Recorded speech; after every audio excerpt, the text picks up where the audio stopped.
A edição de hoje recebe o presidente do partido Missão, o Renan Santos. Olá, uma honra estar aqui com vocês, vai ser um prazer trocar ideia. Vamos juntos, sim. E também os nossos convidados aqui, recebo o comentarista da Jovem Pan e advogado, o Túlio Nassa, o repórter André Martins, da revista Exame, e o advogado também e comentarista da Jovem Pan, Acácio Miranda. Vamos lá então, direto ao ponto já com o senhor, Renan. Quero ouvir, o senhor se apresenta como o presidente do Missão, é compositor, gosta de música, mas para quem não te conhece ainda, como você tem se apresentado nessa caminhada, que é o interesse em disputar a presidência da República, inclusive? Pois é, boa noite a todos. Novamente, eu reforço que é uma honra estar presente aqui, trocando ideia com vocês. Eu sou o Renan Santos, eu tenho 42 anos de idade, eu sou natural aqui de São Paulo, do bairro da Moca, filho de um advogado, filho de uma psicóloga. Fiz faculdade de Direito na USP, não terminei, resolvi ser empresário. Toquei minha vida em muitas áreas, empreendi, vi todas as agruras que é trabalhar, tentar criar emprego aqui no Brasil. E em 2013 vi aquelas famosas manifestações das jornadas de junho, vi o início de uma luta anticorrupção fervilhar no país, me envolvi com aquilo. Tomei parte em 2014, fundo o Movimento Brasil Livre, lideramos as manifestações que derrubaram o governo Dilma Rousseff, apoiamos naquela época a Operação Lava Jato e nos tornamos, vamos dizer, um instrumento de pressão naquilo que a gente considera errado, seja corrupção, seja posturas erradas, gastos públicos estúpidos, uma agenda de leniência no combate ao crime organizado.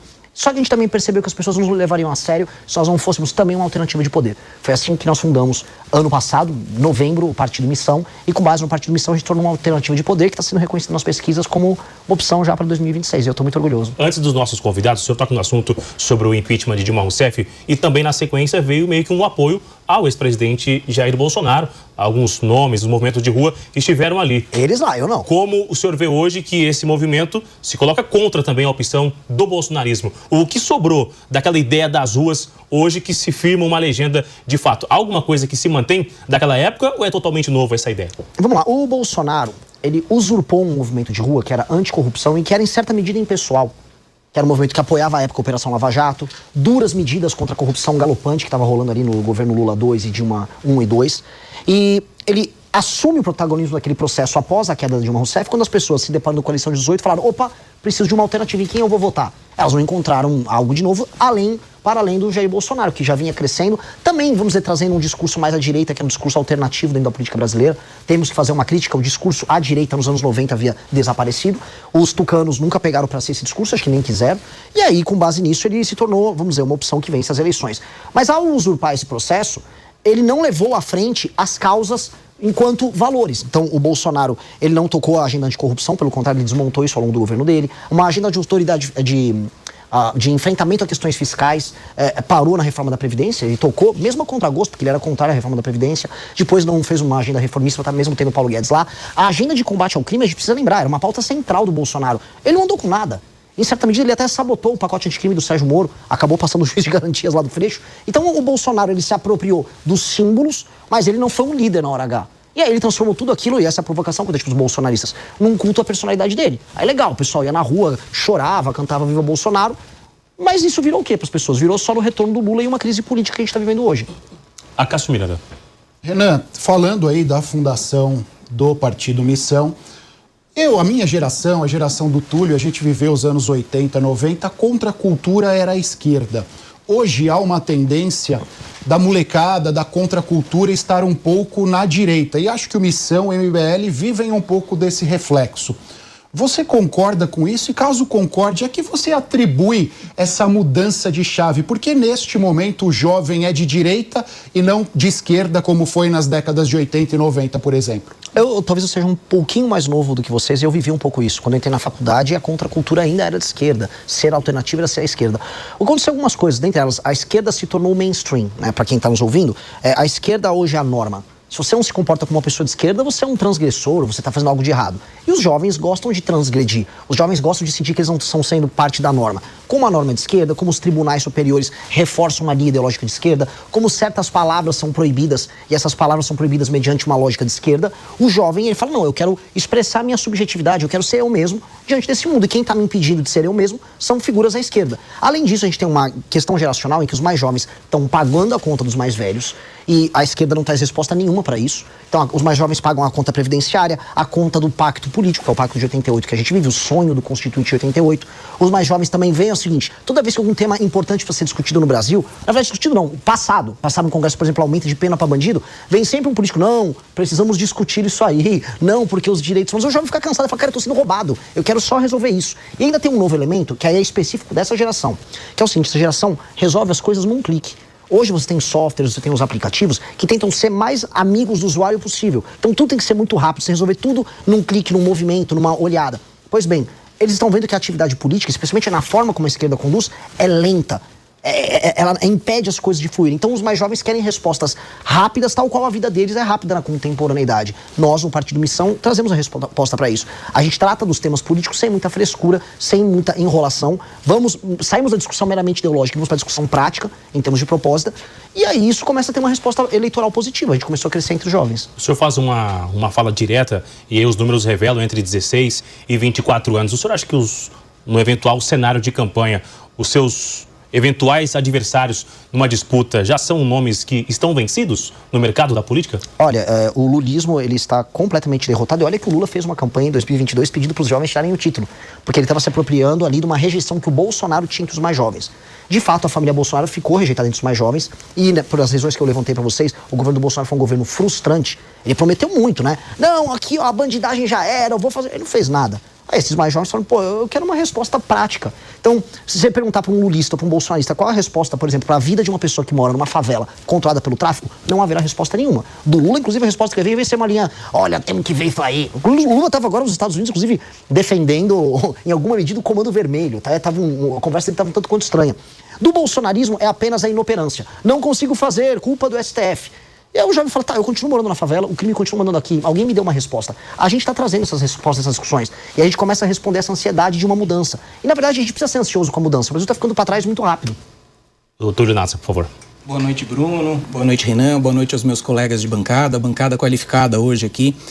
Olha, Renan, vamos falar um pouco agora dos novos players nessa eleição. Alguns analistas, inclusive, o chamam de outsider, aquele que quer romper com o sistema, aquele que traz ideias que são diferentes. Ao mesmo tempo, você se apresenta como um eleitor de direita. Nós temos hoje, no xadrez eleitoral, vários players da direita. Nós temos Flávio Bolsonaro, Caiado, Zema, e todos eles, mais ou menos, bebem na mesma fonte do bolsonarismo. As pautas são muito parecidas.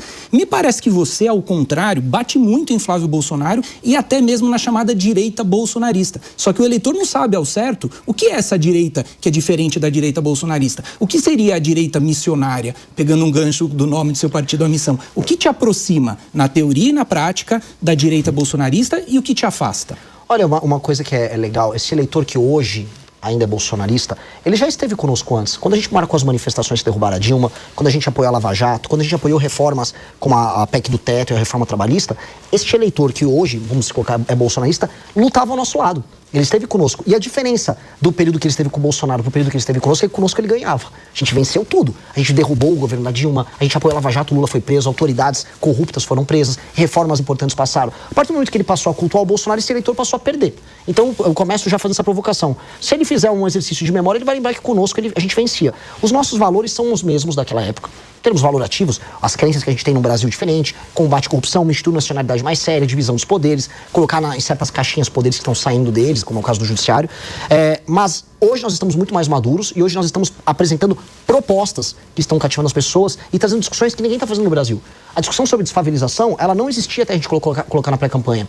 A discussão sobre data center no Nordeste, sobre investimentos em infraestrutura, sobre o uso inteligente da energia para a gente gerar desenvolvimento econômico. A pauta do Nordeste é a solução e não um problema, como eu coloquei e fui imitado pelo Flávio Bolsonaro, são pautas que a gente está trazendo. E essas são coisas que esse eleitor de direita pode, vamos dizer, abraçar, porque no fundo ele acredita nisso. O eleitor de direita ele não acredita lá no PL da misoginia que o Flávio passou. Se perguntar para o tiozão do Zap que votou no Flávio Bolsonaro, ele fala, pô, isso é um absurdo.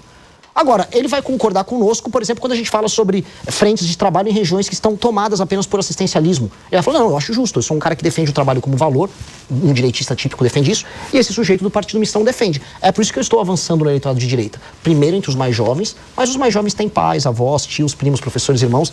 Nós vamos chegando lá. O senhor disse que vai acabar com a raça do Flávio Bolsonaro. O que quer dizer isso aí? Bom, claramente não é eliminar a raça da família Bolsonaro, que veio da Itália, né? A etnia dos Bolsonaro, mas do ponto de vista político, eliminar a presença nociva da família na política brasileira. A família Bolsonaro, ela destruiu aquilo que a gente chama de direita. Eu volto a colocar a provocação. Até 2018, nós vencíamos tudo.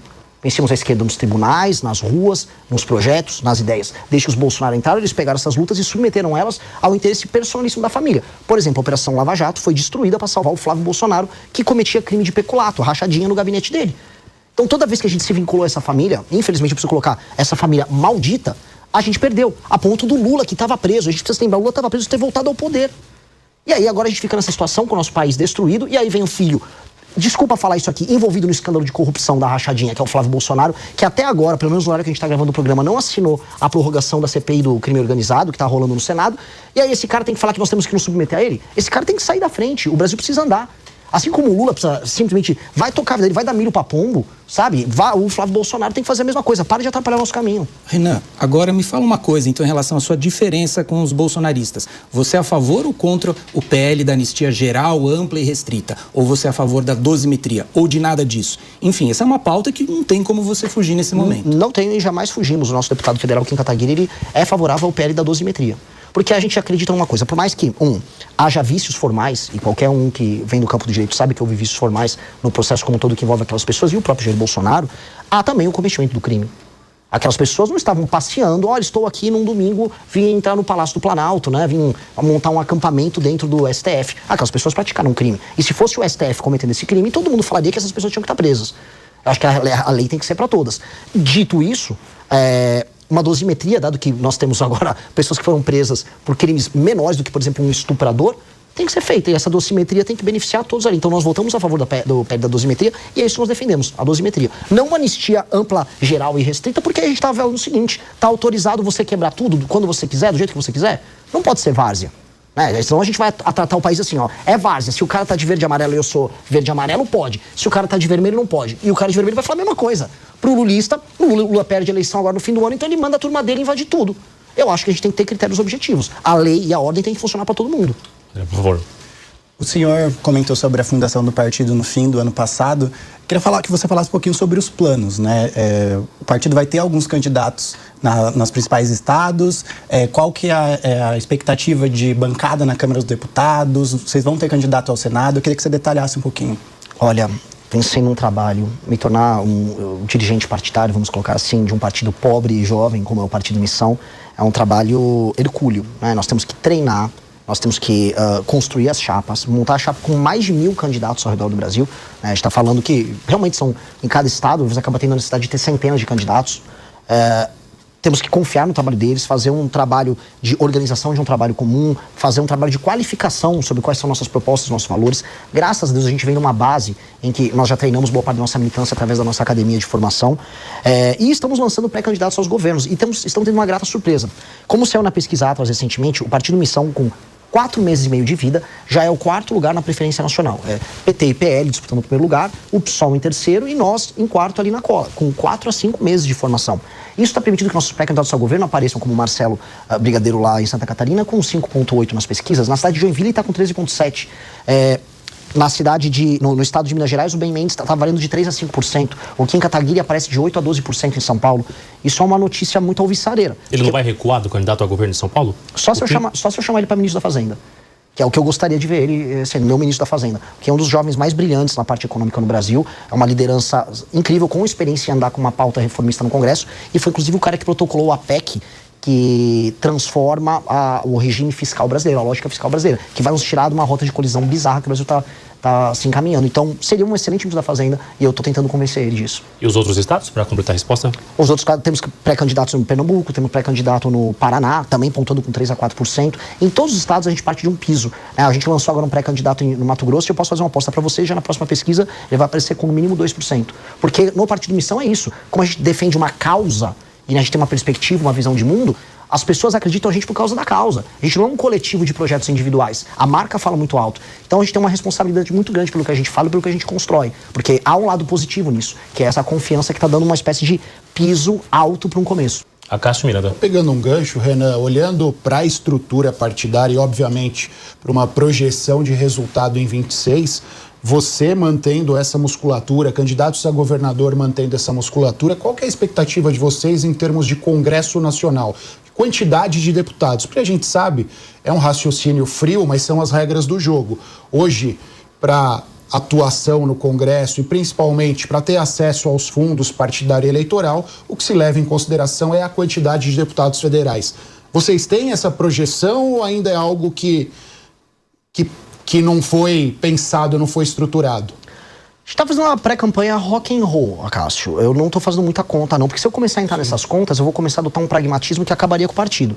Porque os partidos hoje, né, pra pessoa que tá nos assistindo, existe uma coisa que chama cláusula de barreira. E o dinheiro dos partidos, o fundo partidário e o fundo eleitoral, ele é condicionado mediante o número de votos que você faz para deputado. Por isso que o Valdemar, o Zé Dirceu lá no PT, todo mundo tá fazendo conta para eleger deputado. Nós não estamos nisso. Porque eu penso o seguinte, cara, eu não vou vender a mãe para passar da cláusula de barreira. Eu tô construindo um partido, eu não tô construindo uma legenda. Então nós estamos montando o partido e fazendo as filiações mediante uma lógica de vínculos ideológicos, confiança, treinamento e um histórico libado. Por que eu digo isso? Porque eu recebi propostas de lideranças políticas já existentes falando assim, me dê o diretório do seu partido aqui no meu estado. Recebi proposta em Mato Grosso, recebi proposta em Minas, recebi proposta na Bahia. Eu faço um federal aqui para você, faço 2 estaduais, mas eu fico diretório. Eu falei, não vai rolar. Não vai, porque eu acabo com o partido fazendo isso. Vira mais um partido. E aí o que o partido tem que se fiar? Na construção de um projeto nacional. E por isso que eu sou candidato a presidente, quer dizer, pré-candidato, de acordo com a legislação eleitoral, a TSE não mande uma punição aí pra mim, tem que ser cuidadoso, mas eu sou pré-candidato apresentando uma proposta clara e tô concorrendo para ganhar. Comecei nisso, já ultrapassei esses governadores que estão aí admirando, amando muito o Bolsonaro. Ultrapassei eles e pretendo ultrapassar o Flávio ou o Lula aí no caminho. Vamos ver o que aparece pela frente. Sim, Túlio, por favor. Olha, Renan, já que você falou que você não quer entrar nesse jogo, a gente precisa falar sobre um tema muito difícil e polêmico, que é governabilidade. Eu tenho visto você bradar dizendo que vai fazer uma reforma administrativa ampla, uma reforma política, quer mexer nas estruturas do Supremo Tribunal Federal. Como é que você vai fazer isso no nosso presidencialismo de coalizão? Se você vencer as eleições, quais ferramentas, quais mecanismos você teria para convencer o Centrão, que é fisiológico, que sabe que vota através da troca de cargos, emendas parlamentares? Quais são as ferramentas, eu diria até as ferramentas mágicas, que você vai usar para tentar desfazer esse cenário desse presidencialismo de coalizão que nós vivemos hoje? Eu fico muito feliz em receber essa pergunta, e eu digo por quê. Porque raramente eu vejo essas perguntas, não aqui no Direto ao Ponto, vocês costumam fazer perguntas sérias, mas na imprensa em geral, aos outros pré-candidatos à presidência, como eles não têm muito a apresentar, ninguém pergunta como você vai fazer, que ninguém nem sabe o que eles vão fazer. E comigo, como eu trago propostas ambiciosas, vem essa pergunta do como. Como, Renan, você vai fazer? Imagina a seguinte coisa, um cara como eu, que está com um partido que no período da eleição não vai ter nem completado um ano, venci a eleição. Se eu conseguir vencer essa eleição, eu vou ter cativado a população brasileira numa agenda muito clara, reformista e com propostas claras. Não é sobre a minha personalidade, até porque não é a personalidade mais incrível do mundo, né? Mas é sobre os projetos que eu coloquei à frente. Né? O projeto de desfavelização, o projeto de enfrentamento ao crime organizado, direito penal do inimigo, uma reforma fiscal, uma agenda de competitividade e essa reforma administrativa que muda o sistema de incentivos para o Estado brasileiro, especialmente na forma de você compor os municípios e como os prefeitos vão atuar, aí sim, para que você tenha o fundo partidário eleitoral ou o prefeito não cumprindo a meta se tornando inelegível. Tal da lei de responsabilidade gerencial. Isso, o homem é bom demais, sabe exatamente. Eu estudei os tais livros amarelos, por isso que eu te pergunto, porque são ideias, eu diria até de certa forma radicais, são até boas ideias, mas eu vejo uma dificuldade de concretizá-la, é por isso que eu refaço a pergunta. Não, a primeira resposta para isso é, vencendo a eleição com uma agenda reformista, todo mundo, inclusive os caras do Centrão, saberão qual é a agenda do presidente da República. Eu não vou tergiversar, eu não vou ser eleito com o rabo preso, eu não tenho o rabo preso com nada.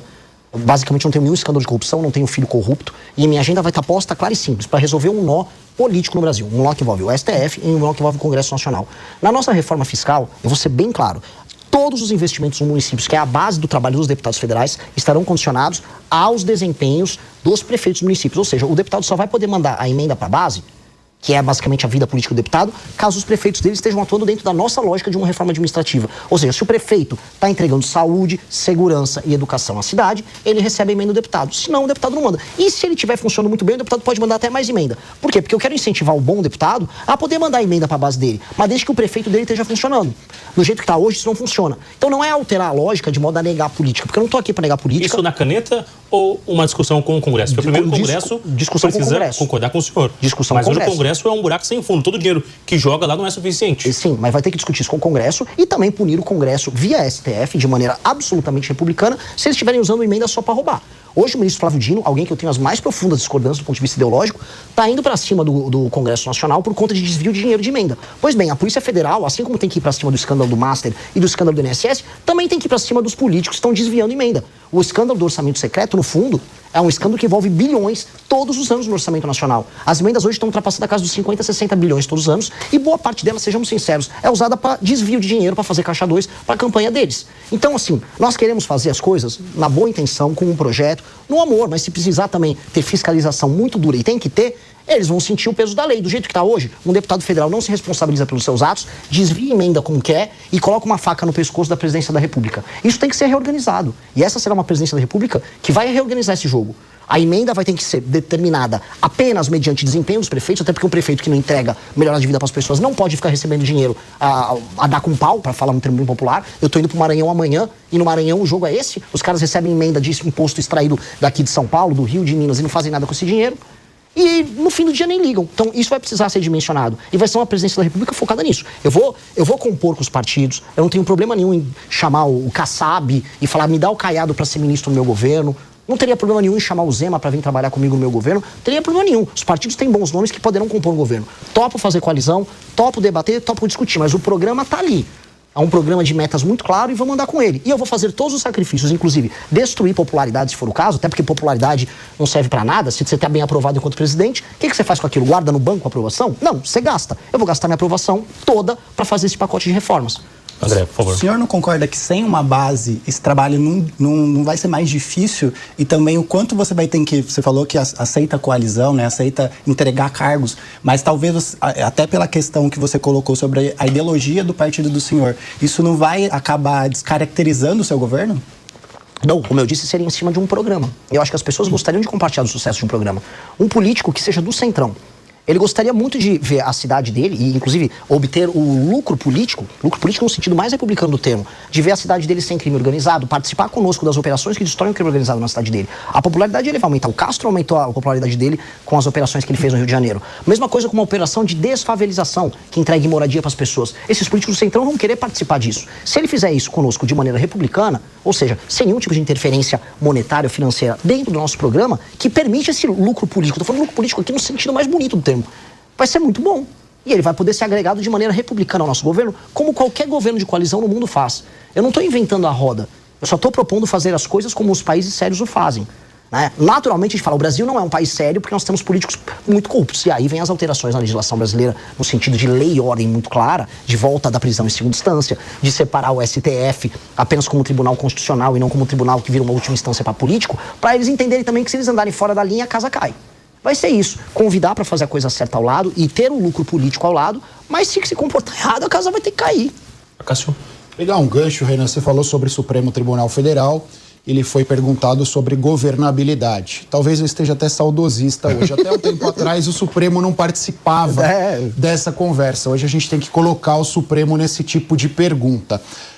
E se você, eventualmente eleito presidente, você vai indicar minimamente 3 ministros. Então eu gostaria que você falasse desta relação do Supremo, como você vê a relação do Executivo com o Supremo e quais seriam, óbvio que é cedo, mas qual é o perfil desejado para as eventuais indicações de ministros? Começar pelo final, tá? Perfil essencialmente técnico e um perfil constitucionalista, um perfil defensor de um padrão, vamos dizer, legalista, estrito dentro do texto legal da Constituição e não inovador. Não adeptos do tal do neoconstitucionalismo, como é o Barroso, e como vários ministros se aproveitaram para poder fazer negócios dizendo que era neoconstitucionalismo. Então, ministros que defendem o seguinte, é o que está na Constituição e apenas o que está na Constituição, e não vou ficar fazendo grandes inovações por aqui, como a gente assiste. Inovações que sempre terminam, por exemplo, na redução das liberdades dos brasileiros ou interferência nos negócios, em nome de ONGs internacionais. Infelizmente, preciso colocar isso aqui. Paralelamente, a gente sabe que o STF se tornou um poder por si só. E aí a gente tem que ter uma série de medidas que recoloquem o STF dentro da caixa. E eu volto a colocar o ponto que eu trouxe na pergunta do nosso amigo aqui. O que acontece? Eu serei eleito dentro de uma agenda que responde à crise. A agenda de resposta à crise, caso o eleitor fale o Renan, é uma agenda, portanto, de recolocar o STF dentro de, vamos dizer, do seu papel institucional clássico.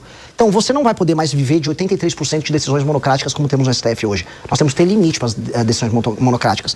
Mesma coisa para aquele período bizarro em que um ministro pede vistas e fica segurando um processo. Ministros têm que ser proibidos de terem escritórios ligados a familiares e amigos atuando junto com eles. Nós temos que ter uma corte pequena e específica, feita por sorteio de desembargadores ou critério que seja decidido, para cuidar dos casos que envolvam deputados e senadores, para que eles não fiquem à mercê do STF. São medidas simples, fim das decisões monocráticas, eu tinha citado, mas são medidas simples e diretas que recolocam o STF no papel constitucional. E uma delas, inclusive, é o filtro de entrada, que faz com que no Brasil a gente tenha cerca de 8 mil ações que vão para no STF, enquanto que nos Estados Unidos são apenas 50. Se a gente faz esse filtro de entrada, matéria apenas constitucional, aí sim a gente começa a recolocar ele no lugar dele. Seria uma pauta central nossa, até porque nós temos um país em que o poder executivo não existe. O orçamento é executado pelo legislativo e as grandes pautas nacionais são decididas pelo judiciário. Eu serei um presidente que vai cumprir este papel. Terei sido eleito para isso. Então, eu só gostaria de lembrar, hoje eu tenho um partido que tem 5 meses de idade. Se eu for eleito à presidência, eu não terei mais apenas um partido pequeno. Eu vou para lá com pelo menos 100 deputados, e mesmo os deputados do centrão e da direita que ganharem vão ser pautados os meus argumentos. Então será um jogo diferente. O senhor faz uma fala também sobre o Supremo, para já colar o assunto, a atuação do ministro Alexandre de Moraes. O senhor defende um formato ali de atuação do ministro Alexandre para combater o crime organizado. Seria essa ideia? De que forma que seria a atuação do ministro Alexandre, de alguma forma do Supremo, para conseguir combater o crime? O que é exatamente? Qual a receita que o ministro tem usado? Isso é uma provocação ao ministro Alexandre de Moraes sobre o direito penal do inimigo. E qual é a provocação, né? Veja, quando a gente fala em direito penal do inimigo, que significa ter uma legislação especial que retira certos direitos de defesa de um faccionado entendido aqui como praticamente um terrorista, uma pessoa que nega o Estado Democrático de Direito, que reiteradamente comete crimes que violam direitos humanos, como é um membro do PCC, um membro do Comando Vermelho, se você vai ver entre os juristas, a comunidade jurídica brasileira, não, isso é um absurdo, isso é uma exceção. Aí beleza, eu ouço isso dos juristas, e já ouvi de ministro do STF. Só que quando o Alexandre de Moraes cria ele próprio um regime de exceção para bolsonaristas, e aí essas pessoas têm os direitos de defesa dela mitigados, ou seja, diminuídos, aí tá tudo bem, aí defesa da democracia. O que eu tô propondo é assim, e se eu aplicasse o método do Xandão, que é o direito penal do inimigo em parte, né, como tô fazendo uma analogia, aos faccionados? Se o tipo de julgamento daquelas pessoas que foram presas por conta do dia 8 fosse aplicado pelos presos do Comando Vermelho, eu gosto desse método. Eu deixaria ainda mais grave, eu deixaria ainda mais duro, ainda mais pesado. Então eu deixo isso como provocação para a comunidade jurídica brasileira, que ficou aplaudindo Alexandre de Moraes, mas quando a gente fala em implementar medidas duras contra bandidos, aí são contra. Fala engraçado, né? Interessante. Não é no mínimo incoerente, né, por parte dessas pessoas. Então é uma provocação que eu faço bem clara e bem direta. E que faz sentido. André. Aproveitando que o senhor falou sobre segurança pública, o senhor citou o fato de enquadrar organizações criminosas como grupos terroristas, né? Tem essa discussão de os Estados Unidos talvez fazer isso, e existem algumas discussões no meio jurídico que isso poderia causar alguma interferência aqui, e também dentro do PL que foi discutido antifacção, tinha essa medida incluída, mas ela foi retirada. Você, como pré-candidato, se eleito, você vai defender que os grupos terroristas, as organizações criminosas sejam considerados grupos terroristas no Brasil? Olha, eu defendo, assim, se ele vai ser qualificado como terrorista ou não, isso é mais um enquadramento marqueteiro. Para mim, eles têm que ser enquadrados como o inimigo. E o que é o inimigo? São figuras que fazem parte de gangues ou organizações que negam o Estado Democrático de Direito no Brasil, que fazem ocupação territorial, que cometem recorrentes violações aos direitos humanos. Essas organizações, que se parecem muito com organizações terroristas, elas têm que ter esse reconhecimento especial por parte do Estado brasileiro, porque o Estado brasileiro tem que enfrentá-las de uma maneira diferente. Eu não posso chegar para o cara que é o ladrão de galinha e dar a ele o mesmo tipo de tratamento que eu vou dar para um membro que está com um fuzil do Comando Vermelho ocupando uma favela. Ou um prefeito na cidade de Santa Quitéria, no Ceará, que faz basicamente um acordo com o Comando Vermelho e impede as pessoas de votarem em candidatos adversários, senão o Comando Vermelho bate na porta da casa dessa pessoa. O enquadramento jurídico para eles é diferente. Essas pessoas negam o Estado Democrático de Direito no Brasil. Se os Estados Unidos gostam ou não gostam disso, isso é problema dos Estados Unidos. Até porque esse interesse deles sobre isso é bem recente. E se os Estados Unidos quiserem ser parceiros da América Latina no enfrentamento ao crime organizado, dependendo da parceria, pode ser bem-vindo. Eu acho que o Brasil tem que retomar o próprio território, ou seja, retomar as pessoas que estão sob o comando do crime organizado e depois, reorganizando as próprias forças armadas e reorganizando as próprias contas públicas, se tornar uma força pacificadora da região. E, inclusive, impedir que os Estados Unidos façam isso. Quem tem que ser o grande líder político, quem tem que ser o macho alfa aqui da América do Sul, é o Brasil. E esse é um papel nosso. A gente está permitindo, inclusive, que os Estados Unidos façam isso, o que pra gente é humilhante. Ortúlio. Renan, vamos mudar um pouco de assunto e falar agora de viabilidade eleitoral. Veja, você tem se destacado muito entre os jovens, né? Essa subida sua se deve, em muita medida, às ideias e tudo mais, mas também ao seu sucesso com o público jovem. E a gente sabe que a política estratégica, ela vive de duas coisas, ideia e comunicação, né? Não basta ter ideia e não ter comunicação, e ter comunicação e não ter ideia, né? Estrategicamente, você tem que ter esse binômio. Como é que você vai fazer para conversar com as pessoas mais velhas, conservadoras, religiosas, aquelas pessoas que, em certa medida, não se identificam com o perfil dos membros hoje do Partido A Missão? Pode até se identificar com as ideias, mas às vezes nem conhece as ideias e a forma de comunicação não os aproxima. E apostar que os jovens indiretamente vão cumprir esse papel pode não ser uma estratégia vencedora. Como que você avalia essa questão? Quando eu decidi ser pré-candidato à presidência e conversei com o nosso time, eu falei muito com as pessoas, olha, a gente não dispõe de meios que permitam que a gente chegue nas pessoas de maneira clássica. Eu não tenho acesso à televisão como os candidatos grandes têm, eu não tenho o dinheiro para botar uma propaganda na televisão, para sair colocando outdoor por aí, eu não tenho nada. Eu sou um cara de classe média que vive num apartamento pequeno, que todo o dinheiro do trabalho que gero eu coloco no movimento e no próprio partido político, faço essas coisas ficarem de pé. Portanto, eu farei uma campanha com o que eu tenho à disposição e falando sempre a verdade. Estou falando isso não porque eu quero dar uma de Don Quixote, mostrar que eu sou apenas idealista. Eu estou falando que quando você não tem nada a perder. E eu vou fazer apenas o que eu acredito no processo. Naturalmente, isso ressoa entre os mais jovens. Agora, como você colocou, e eu concordo contigo, isso também representa os valores das pessoas mais velhas. Essas pessoas estão em bolhas cognitivas, bolhas de algoritmo nas redes sociais, diferentes das nossas. Também tem uma barreira de entrada que uma parte importante dessas pessoas acha que nós somos comunistas porque nós somos de direita, mas não somos Bolsonaro. É natural. O problema é quando a nossa mensagem chega. Eu sou o mais desconhecido dos pré-candidatos a presidente. A partir do momento que eu começar a chegar na casa das pessoas, como eu estou fazendo hoje agora aqui na Jovem Pan, quando eu vou nas rádios ao redor do Brasil, eu chego. E essas pessoas descobrem a mensagem e gostam. Então a resposta está em diminuir o desconhecimento, fazendo o que eu estou fazendo, que é rodando de carro Brasil. Se eu vou aguentar, aí é uma questão, assim, falam de burnout, esses cansaços, eu não posso me cansar, em tese eu sou jovem, mas eu vou trabalhar ao máximo, eu vou rodar de carro, eu vou em rádios, eu vou na mídia tradicional, e eu ainda acredito muito no papel da imprensa tradicional, e com base nisso eu vou começar a chegar no coração dessas pessoas mais velhas falando algo que está dentro do sistema de valores deles. Então, isso é meio que inevitável. Para te conhecer um pouquinho melhor, você é um liberal progressista ou é um liberal conservador em relação aos costumes? Ou não é nada disso? Eu sei, por exemplo, que você é católico. Pouquíssima gente sabe disso. Então, de repente as pessoas não sabem disso. Às vezes a questão não é o conteúdo, mas a forma de comunicação. Então eu volto a perguntar, você é mais progressista ou mais conservador em relação à pauta de costumes? Eu sou uma pessoa de direita. Eu não gosto de me encaixar colocar nessas caixinhas. Eu sou um cara que tem uma banda de rock, que não gosta de andar todo arrumadinho. Ao mesmo tempo, eu sou uma pessoa que entende a necessidade de lei e ordem. Eu acredito na presença do transcendente na nossa vida. Eu acho que existem hierarquias de valores. Isso me coloca como uma pessoa à direita. Agora, não me coloco... Porque o que seria um conservador em termos brasileiros? Aborto, por exemplo. A pauta do aborto, a gente é favorável à manutenção da legislação atual e contra esses movimentos feministas de hiperliberalização do aborto que existem. É uma pauta conservadora. É uma pauta conservadora, só que eu não levo isso de uma maneira moralista. Eu não vou ficar aqui fazendo...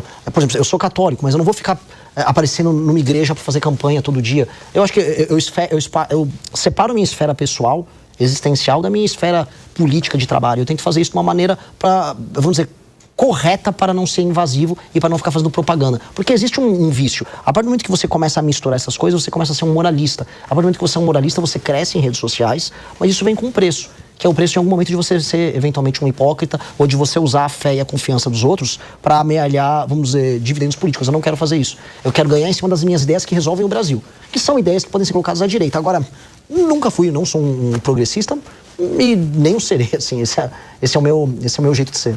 Cássio, pegar um gancho, então, nessa pergunta e nessa resposta, Renan, quem te inspira? Se você, sei lá, se o Renan, pessoa física, fosse falar que tem um ídolo, quem é o seu ídolo? Quem que te inspira? Júlio César, Alexandre o Grande, Ayrton Senna, Bob Dylan. Seria um quadrinômio aqui de heróis, heróis políticos, heróis em campo de batalha, heróis em termos de liderança, heróis em dedicação e disciplina no trabalho, acho que o Senna é um exemplo disso, herói na manutenção das suas convicções pessoais e a sua audácia em não ser moldado por ninguém, que é o caso do Bob Dylan. Eu sempre penso assim, o que cada um deles faria na hora de eu tomar uma decisão. E são grandes referências minhas, assim. Talvez sejam as referências que eu mais sigo e mais gosto de pregar para os outros. Só voltando um pouco sobre a discussão antes do André, o senhor cita muito a família de Bolsonaro, Flávio Bolsonaro e um pouco menos Lula. No jogo eleitoral, quem é o adversário? É Flávio ou é Lula? Eu não vou separar muito o Flávio como o Lula, porque os dois fazem parte do mesmo sistema corrupto. E os dois, em última instância, a gente pode colocar aqui, estão envolvidos direto ou indiretamente, tanto no escândalo do INSS quanto no escândalo do Banco Master. Então a gente começa a perceber que eles são parte de um arranjo político brasileiro, que é um arranjo meio que fracassado. É um arranjo que não consegue passar nada e que não tem mais imaginação no Brasil diferente. Então, no fundo, meu inimigo nessas eleições é a falta de imaginação do brasileiro. Nós não conseguimos mais imaginar um país que não tenha favela. Nós não conseguimos imaginar que a gente pode ser uma das 5 nações mais importantes do mundo, que é o que a gente nasceu para ser. O Brasil, em condições normais de temperatura e pressão, ele é para ser uma das 5 nações mais importantes do mundo. A gente já não se imagina assim. O Brasil não consegue imaginar que ele tem que ter rodovias com 5 faixas de cada lado ligando o São Paulo ao Rio. Você, na verdade, pega uma estradinha triste na Serra das Araras, indo de São Paulo para o Rio de Janeiro. A gente perdeu toda a ambição. A gente comemora quando sai uma ferrovia. Veja, ter ferrovia é uma tecnologia do século XIX, não é exatamente... Né? O mundo está indo para o espaço, a gente está comemorando, nossa, talvez termine uma ferrovia. Então a gente perdeu completamente a ambição. Então quando eu falo de inimigo, eu estou só propondo coisas, ideias de futuro do Brasil. O Flávio e o Lula são coisas velhas. Eles só ficam repetindo aí os mesmos chavões. O Lula fica falando, é ditadura, o fascismo. Tá, os caras estão lá nos anos 60, 70. Flávio Bolsonaro é Salva Meu Pai, que também estava o pai dele nos anos 60 e 70. Eles só estavam em lados diferentes do PT. Eu não quero viver nos anos 70 e 70. Eu não quero viver nos anos 80 com a ditadura, com o fim da ditadura e com o começo da Constituição. Eu quero viver nos anos 2020, 2030. Eu quero saber quando o Brasil vai ter base no espaço. Eu quero saber quando o Brasil vai ser produtor de tecnologia na área de inteligência artificial. O senhor aceitando o Zema, o Ronaldo Caiado como ministro, não é também fazer uma ligação com esses nomes antigos que já estão vencidos no mercado da política? É que eu não acho que essencialmente nem o Caiado nem o Zema sejam pessoas ruins. Eu acho que eles só tomam decisões políticas idiotas em não se desvincular do bolsonarismo. Quando, veja, em 2019, 2020, quando começou a aparecer para todo mundo as falhas do governo Bolsonaro, o MBL, que era o grupo político que eu fundei, começou a denunciar. E eu imaginava que o Partido Novo ia fazer o mesmo. Eu imaginava que o Caiado, que esteve nas ruas comigo pelo impeachment da Dilma, ia fazer o mesmo. Aí quando eu vi, eles ficaram com medo, porque a força dos Bolsonaro nas redes sociais e eleitoral dava medo. Aí quando viu o partido deles, o projeto deles, ficou meio que condicionado às vontades do bolsonarismo. Eles não são pessoas más, mas falta essa coragem de fazer o que eu estou fazendo aqui, de avisar o rei tá nu. Não adianta a gente ser de direita, mas seguir um líder fraco como o Bolsonaro. Então, poxa, venham pro lado de cá, vamos construir um caminho. Claramente, se eles se unissem num projeto junto comigo, e as pesquisas estão mostrando isso, a gente pode apresentar um projeto de direita moderno e eficaz. Por mais que eu tenha discordâncias de coisas que aconteceram no governo do Zema, ou posturas do Caiado, poxa, eles têm coisas a agregar, seria legal pra caramba. Então, eu não tenho problema nisso. Terceira via?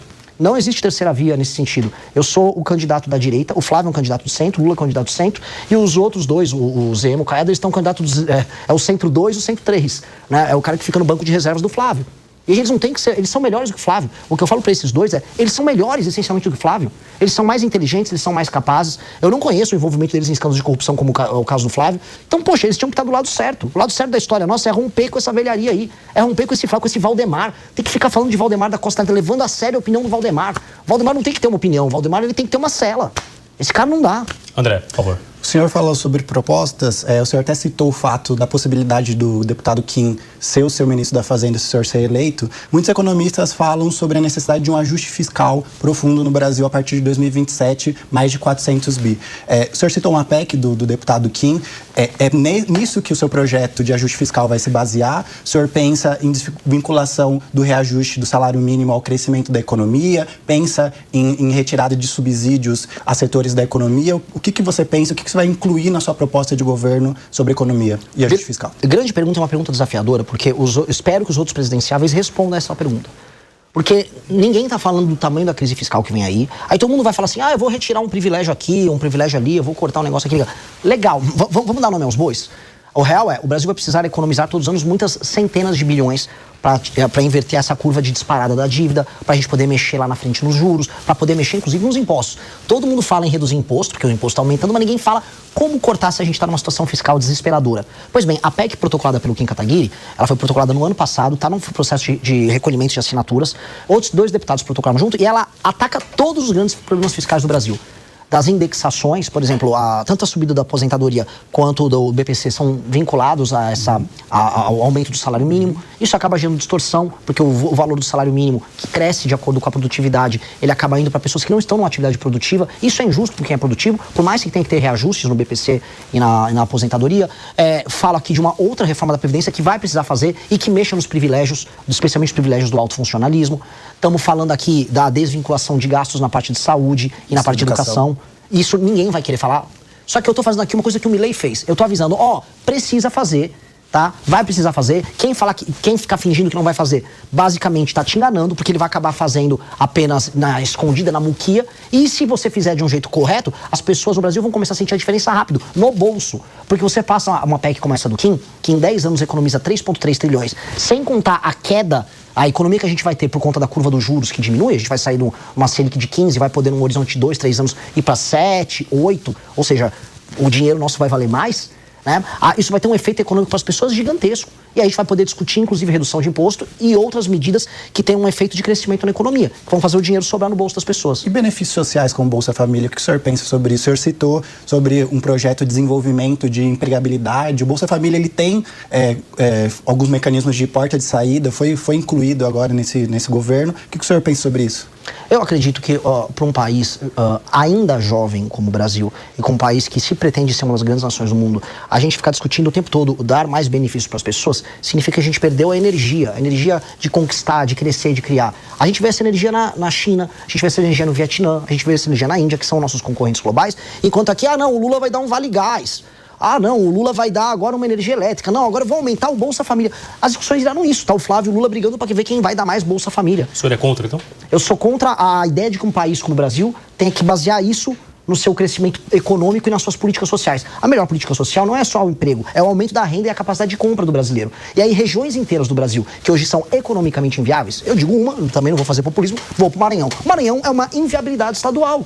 No Maranhão, as cidades elas se sustentam só com dinheiro vindo dos outros estados. E a maior parte das pessoas, ou grande parte, vive de um misto de benefício do governo, que é aposentadoria, BPC e Bolsa Família, e o sistema político fica lá com o pires na mão pedindo grana. Não dá pra viver assim, não dá pra pagar essa conta. É por isso que o imposto tá caro pro entregador aqui em São Paulo. Eu vou ter que virar, primeiro eu vou escolher um lado. Eu vou ficar com o lado do pagador de imposto e da pessoa que tá rendendo. Depois eu vou criar saída para essas pessoas. E a saída dessas pessoas do Bolsa Família vai desde chegar em cidades que estão desesperadamente vivendo de auxílios, especialmente cidades nas regiões norte e nordeste, e fazer frente de trabalho, até trabalharmos com uma reforma de competitividade no Brasil que determine, assim, que o abrir e fechar um negócio, contratar e demitir uma pessoa numa empresa, que correr o risco, né, do dinheiro hoje que está basicamente rendendo na poupança ou com o título do Tesouro, vá para a atividade produtiva, e aí, com o Estado trabalhando junto, e eu não tenho problema em colocar o Estado atuando junto, você começa a gerar crescimento econômico nesses lugares. E aí você começa a tirar as pessoas desse mundo auxílio. O que eu aprendi rodando no interior do Nordeste é que as pessoas querem trabalhar, especialmente os mais jovens. Quando eu cresci na região Nordeste, visitando cidades menores, é porque, especialmente o homem jovem, fala, eu não quero viver de auxílio.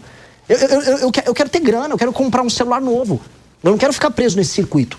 E, entretanto, o que o governo federal está oferecendo, que é essa política da migalha, é achar que o cara, não, pega aí, eu te dou um Vale Gás, pega um pé de meia aí e vai se arrastando. Eu não consigo aceitar isso. Bolsa Família e outras políticas são para pessoas que estão precisando e não têm condição de trabalhar. Dito isso, nós temos que fazer elas trabalharem. Acácio, por favor. Pegando um gancho nisso, Renan, pacto federativo. A gente tem um pacto federativo muito discutido, muito criticado, mas o pacto federativo é o que a gente tem diante das circunstâncias. Qual é a sua visão sobre o pacto federativo? Tem solução? O ideal é nós mantermos? O que o Renan Santos, presidenciável, pré-candidato à presidência da República, enxerga no pacto federativo? No Brasil, quem paga a banda não escolhe a música. Então funciona assim, os estados que fazem a lição de casa, que enviam mais impostos para o governo federal, eles mandam menos, eles têm menos representação política, eles têm menos deputados proporcionalmente, eles têm, por conta do Senado, da fórmula, por ter menos estados, eles mandam menos no Senado também. E aí quem define como o dinheiro é gasto no Brasil são os estados que não mandam os impostos. Portanto, um deputado do Maranhão, um deputado do Amapá, um deputado do Piauí, eles mandam muito mais do que um deputado do Paraná, um deputado de São Paulo, um deputado de Minas. E isto é essencialmente injusto, porque aí você cria uma classe política parasitária nesses estados que rouba, vamos ser bem sinceros, o dinheiro dos outros lugares, não melhora a vida das pessoas que estão lá, porque o lance do Pacto Federativo vai muito dinheiro, por exemplo, estou citando muito Maranhão, mas vai muito dinheiro para Maranhão. Agora, melhorou a vida no Maranhão? As pessoas estão migrando para o Maranhão? Não estão. Então, se nada disso está acontecendo, para que serve o Pacto Federativo? No fundo, o Pacto Federativo é apenas um sistema de distribuição de dinheiro das pessoas que trabalham para político corrupto no Norte e no Nordeste. Eu vou mexer nisso. E como a gente tem que mexer? Fundir os municípios. 2, criar nossa reforma administrativa, que é a Lei de Responsabilidade Gerencial, que impõe uma política de metas para os prefeitos desses municípios maiores que serão criados. Se ele não bate a meta, ele não recebe emenda e o político fica inelegível. Porque aí eu faço essa elite política que se apropria do dinheiro de quem trabalha das outras regiões, se picar. Ó, meu querido, se você não conseguir entregar resultado como prefeito, não aumenta a cobertura de esgoto, não aumenta a atividade econômica no teu município, não aumenta o desempenho da sua escola no ranking do Saeb, por exemplo, o bicho vai pegar você, não vai poder participar de eleição, nem ter o partido no estado. Sabe o que vai acontecer? Na hora, os Kassabs, os Valdemares vão correr para ter bons administradores políticos. Até porque, no fim do dia, o que eu quero condicionar é o fundo partidário e o fundo eleitoral vem do desempenho dos prefeitos e não dos deputados. A partir do momento que a gente coloca essa cenourinha na frente como um estímulo e do outro lado a gente coloca a punição caso eles não batam as metas, aí a gente cria um novo jogo. Que aí o dinheiro que saiu de São Paulo, primeiro, vai precisar sair cada vez menos dinheiro de São Paulo para ir sustentar outros lugares. E 2, esse dinheiro, quando chega lá, ele é bem gerido e melhora a vida das pessoas. Aí se torna bom para todo mundo e aí é um pacto. Um pacto, ele é pactuado entre as partes, ele é meio que bom para todo mundo. Do jeito que tá, é um roubo federativo. Você tira de uns para um político ladrão roubar. Tanto que eu vou falar isso nessas regiões, eu vou pro Maranhão amanhã e vou falar isso pra ele e a população concorda comigo. A população fala, pô, mas é verdade, tá chegando todo esse dinheiro e não sobra nada? Sim, não sobra nada. O senhor comenta, Túlio, só um pouquinho, fazer esse laço aqui rapidamente. O senhor faz uma fala muito direta, percebemos uma certa eloquência, uma virtude na própria oratória do senhor, mas uma comunicação jovem. E aquele idoso, aquela senhora que está no ônibus, que levanta de madrugada, que não olha o TikTok, que não acompanha um canal fechado, que não acompanha a Jovem Pan, uma rede social. Como que vai ser essa conversa com esse eleitor no dia a dia, que está lá na ponta, de fato, que não leva uma linguagem como a que o senhor está usando aqui? Eu acho que ele vai gostar. São pessoas que votaram no Lula, que é muito direto na fala, que no Bolsonaro, que é muito direto na fala. Essas pessoas apenas não me conhecem. E o que eu tô falando para elas tem uma força muito grande, que é a força da verdade. A verdade cativa, a verdade quebra preconceitos. A verdade uma hora vai tocar o coração delas. E eu confio muito nisso. E quando eu falo com essa veemência, não é nem que eu sou treinado, eu nem me considero um grande orador. Mas eu realmente, assim, eu falo de coração essas coisas para vocês. Eu falo, pô, a gente precisa fazer isso. É tão claro que, sei lá, o prefeito de uma cidade inteira do Piauí tá sendo canalha com a população e tá roubando o trabalho de um dono de uma loja de material de construção, sei lá, no sul de Minas. A gente tá vendo isso acontecer. E aí vem a raiva. A raiva, ao mesmo tempo vem também a indignação, vem a criatividade em procurar uma solução. Esse tipo de coisa, eu acho que cativa. Se não cativar também, aí paciência, né? As pessoas querem só ser enganadas por propaganda. Túlio, por favor.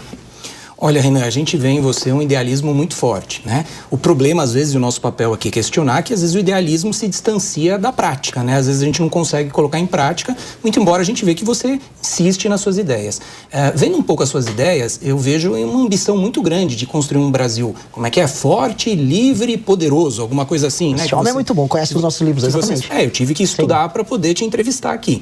Mas eu vejo ali questões que passam, por exemplo, a política externa brasileira, né? Uma questão fundamental hoje em dia. A gente não vive mais um multilateralismo no qual as relações comerciais são pautadas pelo diálogo, o Brasil pode ficar numa posição mais neutra, que não tem problema.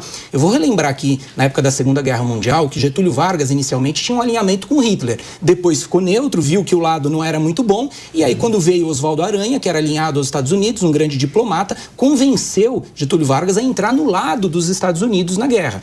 Entrou, aquela expressão, a cobra vai fumar, inclusive é do Exército Brasileiro, e ato seguinte, o Brasil se posicionou e liderou o processo na ONU. Oswaldo Aranha foi o presidente daquela Assembleia, que inclusive fez aquela divisão dos dois estados, Israel e Palestina. Foi um brasileiro ali na Convenção da ONU que fez, pelo posicionamento que ele adotou. Eu vejo nas suas obras, às vezes, alguma preocupação em criticar um alinhamento com os Estados Unidos, quando você critica Jair Bolsonaro, e também de criticar um alinhamento ideológico à esquerda de Lula. Aí eu te pergunto, como que você vai fazer hoje, pragmaticamente, em relação a essa divisão que o mundo tem? Você iria se posicionar a favor dos Estados Unidos e Israel na guerra do Irã? Ia ficar neutro? Ia se posicionar a favor do Irã?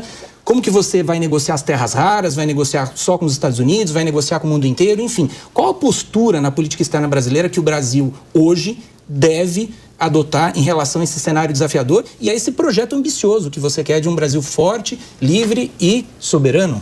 Sim, e excelente pergunta. E a urgência de um mundo que está cada vez mais em crise. A gente está vendo conflitos no Irã, na Ucrânia, talvez já um conflito em Taiwan. A gente está vendo esse mundo se moldando agora a uma nova guerra cada vez mais quente entre Estados Unidos e China. O mundo do pacto pós-45, pós-Segunda Guerra Mundial, é um mundo que está acabando. E nesse mundo o Brasil é muito fraquinho. Porque o Brasil se garantia nesse mundo multilateral, o mundo das organizações internacionais, baseado na ideia de que os Estados Unidos iam garantir a ordem liberal internacional, que os contratos iam ser respeitados, que um país não ia ser invadido pelo outro. Pois bem, isso está mudando e está mudando muito rápido. E nós estamos vendo, inclusive, os Estados Unidos, que era o antigo garantidor, falando, eu quero a Groenlândia para mim, me dá o Panamá. Invadiram e derrubaram, de maneira correta, o governo da Venezuela, mas é um vizinho. Quando a gente começa a olhar, a gente fala, olha, esse mundo está muito quente, esse mundo está começando a ficar complicado e nós não temos condições de defender o nosso território. Eu preciso lembrar uma coisa para vocês. Das nações com grande território, grande população e grande economia, e isso vai incluir a União Europeia no meio, nós temos aqui 6. Brasil, Índia, China, Estados Unidos, Rússia e União Europeia. Dessas 6 nações, e eu vou incluir a União Europeia como um conglomerado aqui, o único que não tem armas nucleares é o Brasil. o Brasil tem terras raras, o Brasil tem energia muito abundante, muito disponível e mais. Energia vai ser base para o crescimento econômico no mundo baseado em data centers nos próximos anos. Ou seja, o Brasil tem algo a oferecer para o mundo, mas o Brasil não tem como defender esse algo. Nem a própria água potável que a gente tem abundante aqui. Então, quando eu olho isso, o Brasil precisa resolver primeiro as suas próprias fraquezas, que são fraquezas fiscais, ou seja, fraquezas orçamentárias que impedem que a gente invista em infraestrutura, invista em tecnologia, que invista inclusive em tecnologia bélica, que ele possa se armar para ter um poder não de invasão, mas de dissuasão. E aí ele se recoloca no jogo. A gente não consegue imaginar que o Brasil vai conseguir se posicionar bem nesse jogo internacional, porque a posição atual do Brasil é humilhante. O Brasil não tem condição de brigar e defender seus interesses contra Estados Unidos e China num momento tenso como hoje. O Brasil fica fazendo uma dança meio ridícula. Ele tem que exportar os nossos commodities agrícolas para a China, ao mesmo tempo que os Estados Unidos falam, agora eu mando no continente, você vai ter que se realinhar aqui. E aí a gente está vendo isso acontecer. Isso vai acontecer seja o Lula, seja o Flávio, ou seja o Jair, ou qualquer um. Como se reposiciona? Ficando novamente forte. Para ficar forte, novamente, você tem que resolver a questão fiscal, as contas públicas, se tornar competitivo do ponto de vista econômico, retomar o território, investir em tecnologia, investir nas suas próprias forças armadas, saber utilizar suas vantagens comparativas como energia, terra rara, trazer através das parcerias os Estados Unidos ou qualquer outra nação para produzir semicondutor com terra rara aqui, compartilhando tecnologia com a gente, para ser um parceiro forte que os outros não possam abdicar. E aí, com base nisso, se recolocar como potência, que é o que a gente propõe no Livro Amarelo. Primeiro uma potência regional na América do Sul, depois uma potência para o Sul global.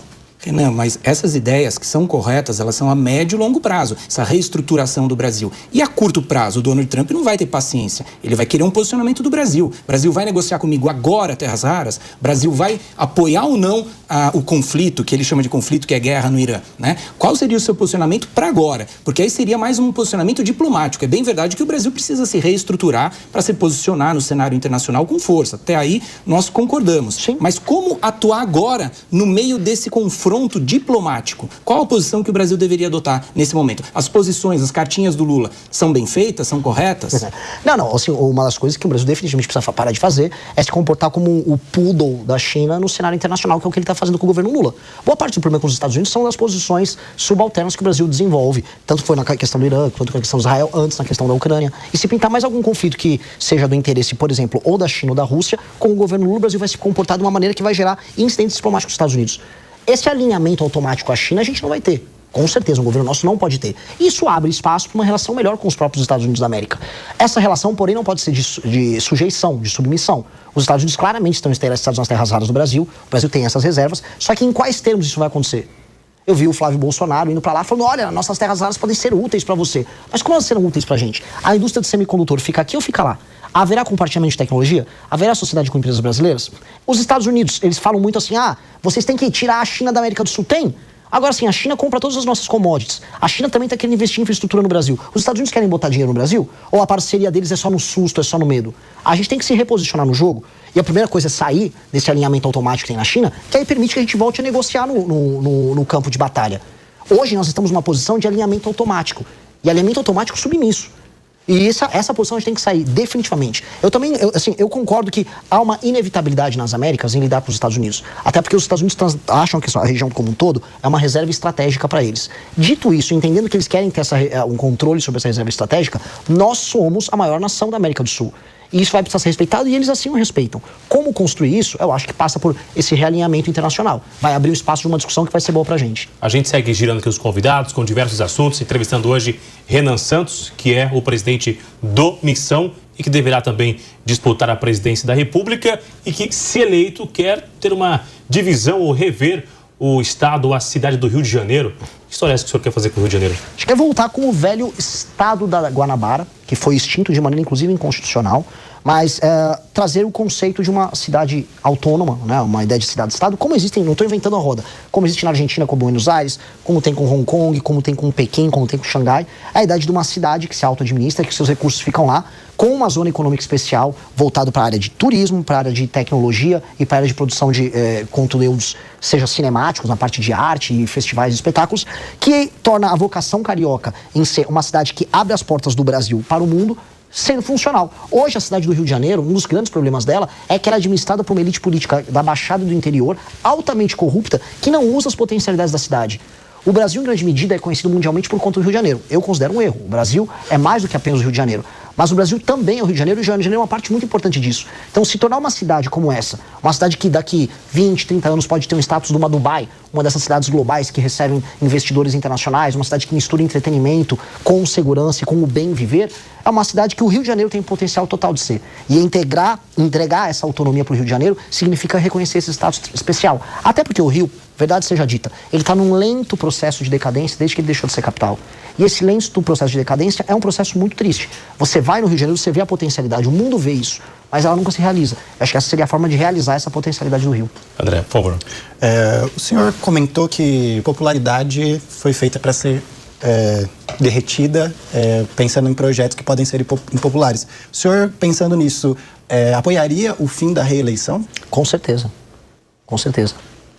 Eu acho que a reeleição foi somente no Executivo? No Legislativo não acho problemático. Agora, no Executivo, sim. Porque a demanda da gestão pública fica toda construída dentro de um calendário eleitoral. E você nunca consegue construir base, porque quem pode fazer parte da base política se torna seu adversário. E em 4 anos, essas ideias que o senhor disse, tanto internacional quanto no Rio de Janeiro, o senhor não conseguiria, então, executar? Em grande parte eu conseguiria, mas aí eu poderia fazer meu sucessor, que poderia tocar isso, até porque eu não tenho interesse nenhum em perpetuar no poder. Eu teria interesse em andar com essa agenda. Eu quero ser visto na história como um grande reformista. Uma pessoa que pegou o Brasil no Estado, apontou uma direção e tocou ela. E eu gastaria todo o meu capital político nisso. Todo. Sob essa perspectiva de reformista, na sua opinião, quem foi o presidente mais reformista do Brasil, se é que nós tivemos um presidente reformista até aqui? Eu poderia citar dois.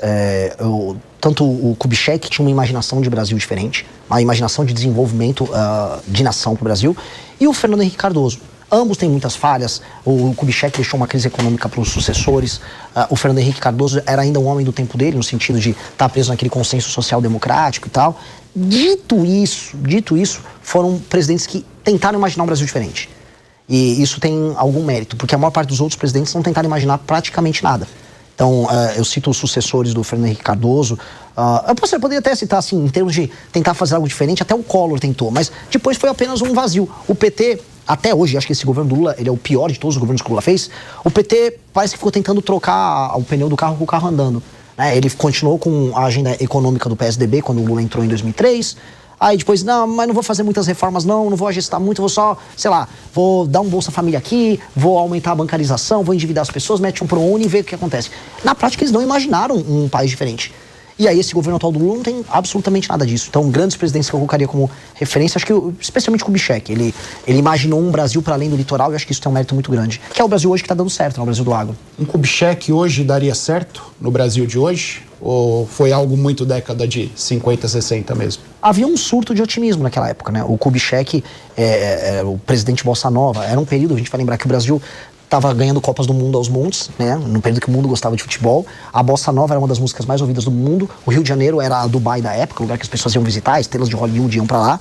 E aí ele transformou esse otimismo numa imaginação de um país ainda maior. Acho que há um mérito claro nisso aí. Hoje o clima é contrário, hoje o clima é negativo. As pessoas chamam o Brasil dos nomes mais horríveis possíveis. As pessoas aceitaram que o Brasil é um favelão. E eu tô tentando fazer algo diferente, que é imaginar assim, gente, o Brasil pode ser muito melhor e a gente pode reeditar essa espécie de era de ouro que a gente chegou até no passado, em ser um país que vende cultura, um país que se gosta, um país que é orgulhoso da sua própria cultura e que não trata os seus vícios como qualidades. Como a ideia de você ter o brasileiro ser o cachorro caramelo favelizado. Eu não quero aceitar isso. Aquele Brasil que se propunha grande na época do Juscelino tem que ser reimaginado agora. Talvez, né, o Juscelino se beneficiou do momento bom que havia na mente das pessoas. Eu quero fazer o contrário, eu quero pegar um momento ruim e transformar num momento bom. Fazer as pessoas sonharem com essa glória novamente. O senhor fez uma cena ao agronegócio e também disse agora há pouco sobre esses auxílios e ter uma dependência, né, do Bolsa Família, que isso é ruim, que o senhor incentiva que tenha uma independência, que tenha uma renda, que não seja um auxílio. E o senhor cita o agronegócio. O agro que hoje reclama que o governo não tem tido um diálogo, está faltando incentivo, falta recurso. O senhor, se eleito num cenário eleitoral, como vai ser a conversa, o diálogo com o senhor? O senhor defende incentivos para o agronegócio? O pequeno produtor no Brasil, ele está passando por um surto agora de recuperações judiciais. As condições internacionais não estão boas para a agricultura brasileira. A gente está vendo agora um cenário em que até fertilizante pode passar por um surto de escassez. Estão falando até em duplicar o preço dos fertilizantes. A gente vê um país que produz soja, milho aos montes, mas não tem silo suficiente para armazenar, ferrovia o suficiente para distribuir. Não tem escoamento. Não tem, assim, a capacidade de escoamento brasileira é pífia. Passou agora o licenciamento ambiental, vamos ver se resolve alguma coisa, mas mesmo isso fica sendo brecado. A gente teve agora a invasão da Cargill com índios lá na região norte do Brasil, porque estão bravos com uma hidrovia. E agora a gente está vendo discussões sobre a ferrogrão, que é uma coisa que deveria estar funcionando há muito tempo. O fato de a gente não conseguir entregar o básico para o agro torna tudo absolutamente insano. O agro tem que ser uma mola propulsora do desenvolvimento, inclusive industrial, de várias regiões do Brasil.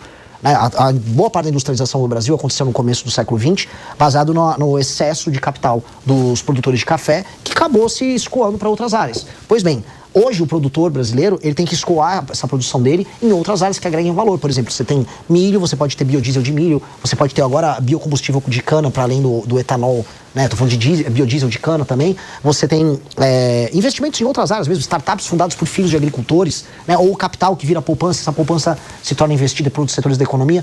Isso, para acontecer, precisa manter o agro estável e em crescimento.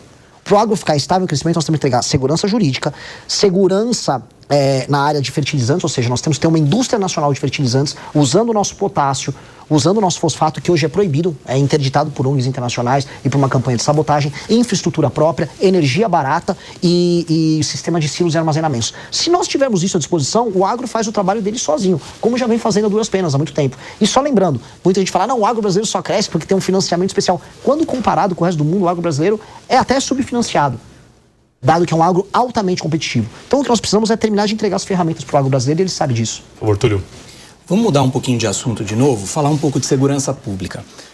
Eu vejo nas suas propostas um certo radicalismo, vamos dizer assim, no sentido de aumentar a repressão policial, né? Aquelas frases como eu vou matar se você não se render. Eu vejo também uma política de encarceramento maior, que, de certa medida, hoje a gente vive um cenário de guerra, né? Acho que morre mais pessoa aqui se bobear do que no Irã. Então, na Ucrânia, com certeza. Então, a gente até entende esse radicalismo. Agora, para além disso, existe uma outra questão que é a preventiva, porque o Brasil não tem hoje um efetivo policial, principalmente pelos estados, para dar conta de toda essa criminalidade. E a gente sabe que a criminalidade graça, reina, ela germina quando o Estado não se faz presente. A gente vê várias operações ali no Rio de Janeiro, com repressão dura, a polícia sai de lá, o crime volta em pouco tempo. Por quê? Porque não há ocupação ali dos espaços, né? E aí entra num ponto, diz que tem um ditado alemão que fala que o diabo mora nos detalhes. Entra num ponto que é o seguinte, será que não é hora de reforçar mais as guardas municipais? Elas têm inteligência, têm câmeras, estão interligadas a serviços públicos, como hospitais, por exemplo, onde os bandidos chegam lá. Muitos municípios têm mais guarda municipal do que policial. Tem mais equipamento, mais viatura. Se olhar aqui na Grande São Paulo, você vai ver que os municípios ao redor têm mais efetivo que a própria Polícia Militar. Então, para além das suas ideias que a gente conhece, eu quero que você fale um pouco sobre a municipalização ou não da segurança pública, se você concorda ou não com esse ponto. Eu primeiro vou chegar na premissa. Eu não acho que o meu discurso seja radical. Eu estou falando de implementar na parte, vamos dizer, de penas, né, em termos de direito penal e também na lei de execução penal, coisas que países calmos e tranquilos de primeiro mundo fazem. E também vou concordar com você que é uma guerra e nessa guerra a gente está perdendo. A municipalização, o uso das guardas civis, vamos falar, o uso de câmeras e sistemas como a gente tem o Smart Sampa aqui em São Paulo, eu visitei uma versão dele em Pouso Alegre, sensacional, ajudam demais. Mas isso, se não for acompanhado paralelamente nas mudanças nas leis penais, nas leis de execução penal, com institutos de progressão de pena, maluquices, ou mesmo um juiz de garantia que dá uma canetada e não deixa o cara ser preso, faz com que o policial pegue o bandido vai, é detido e volta a cometer um crime logo em seguida. Então, a mudança das leis penais, elas não são radicais. Elas são apenas a constatação de uma realidade, que hoje, mesmo quando a gente tem a tecnologia, a gente não tem um sistema de incentivo bacana que faça o bandido ter medo de ser preso. O bandido hoje, ele sequer tem medo de ser pego, quanto mais de ficar muito tempo na cadeia. E quando chega na cadeia, ele ainda tem uma espécie de um seguro de vida, que é o seguro de ser um faccionado, em que ele está protegido lá dentro. Todas essas etapas da atividade econômica delituosa do bandido, elas têm que ser destruídas, que é o que a gente está propondo. A gente tem que destruir a facção dele, tem que destruir o domínio que essa facção tem dentro do presídio, a gente tem que destruir as leis fáceis, que permite que o cara faça um cálculo. Se eu for pego roubando um celular, não vai acontecer nada. Se eu usar um menor de idade, então, tá mais tranquilo. Toda essa lógica tem que ser desmontada. O uso do aparato municipal, óbvio que é muito bem-vindo, adoro a ideia, mas eu vou colocar uma pequena ressalva de ordem prática. A maior parte dos municípios no Brasil são pouco ou nada sustentáveis do ponto de vista econômico-financeiro. Eles acabam dependendo de cidades polos, que inclusive fazem esses sistemas de monitoramento, para poder garantir, vamos dizer, um funcionamento legal. E é assim que o Comando Vermelho atua. Ele vê cidades no Nordeste pequenas que não têm capacidade de ter uma estrutura municipal de segurança funcional e eles simplesmente tomam essas cidades. A tomativa que o Comando Vermelho e outras facções fazem em cidades pequenas no Nordeste se baseia na incapacidade econômica dessas cidades se sustentarem. Por isso que a destruição da facção em si, do plano de expansão, é um plano que tem que vir do governo federal. Então, concordo, acho bacana, mas isso passa de uma leitura holística da coisa. Entendendo que em alguns lugares nem vai ter municípios capazes de se sustentar para tocar isso. E o senhor defende a prisão perpétua? Defendo a prisão perpétua. Eu defendo que a gente deva abrir discussão para pessoas que cometem crimes hediondos, até da pena de morte no Brasil, mesmo sendo cláusula pétrea. Entendo que eu não terei força, até aquelas batalhas que você sabe que você pode ganhar. Não acho que eu terei força até o final do meu primeiro mandato de alterar a Constituição de maneira tão profunda. Mas discussão sobre aumentos muito relevantes de pena tem que ser feitas. Porque hoje um bandido se sente muito seguro de cometer os crimes que ele comete. De forma geral, ou para algum líder de facção, líder de algum segmento, ou para todos que cometerem esses crimes dentro faccionado, um líder de uma facção, na minha visão, ele tem que ter prisão perpétua e nunca mais sair, porque ele é um perigo para a sociedade. Existe um perigo, claro, só da existência dele, do convívio social dele. Dito isso, um líder de uma facção criminosa no Brasil, ele é responsável de maneira extensiva por todos os crimes que são cometidos pela sua facção. Portanto, esse cara, na ficha dele, o que direto ou indiretamente não passou de pedidos de assassinato, assaltos a uma armada, roubos, estupros, ocupações territoriais. Então, essa pessoa não pode ser reintegrada à sociedade, nem haver qualquer discussão sobre tentativa de recuperação. Esse cara é um inimigo do Estado brasileiro. A destituição dele, ela tem que ser celebrada. Então, as leis têm que refletir esse ânimo da população brasileira em vencer uma guerra contra esse cara. Tudo quer complementar? Só um complemento rápido. Eu, como o Acácio, sabemos que esse tipo de proposta, quando mexe em cláusula pétrea, não pode ser feito nem por emenda constitucional. Sim. Eu não estou dizendo que eu sou contra ou a favor a pena de morte, mas eu digo que para isso é preciso refundar, é preciso de uma nova Constituição, é preciso de um processo revolucionário mais profundo para implementar essas ideias. Você está disposto a levar adiante uma ideia dessa envergadura, de reformular por inteiro, nós temos uma nova Constituição, porque muito das suas ideias vai passar inevitavelmente por isso. As ideias todas que eu trouxe aqui, tirando a parte da pena de morte, essa discussão que é importante, todas elas podem ser alteradas por PEC ou projeto de lei normal. Essa passa por uma reformulação da Constituição, se tem um processo originário ali de uma Constituição nova. E eu acho que o Brasil vai precisar ter uma discussão sobre a nova Constituição em algum momento, porque a Constituição atual, ela é impeditiva, ela é um impedimento para o crescimento do Brasil. É uma Constituição que foi construída num contexto diferente, que via um tipo de Brasil adaptado a um mundo diferente. Aquele mundo ao qual a Constituição foi construída caiu, ele não existe mais. O Brasil se tornou caro antes de ficar rico.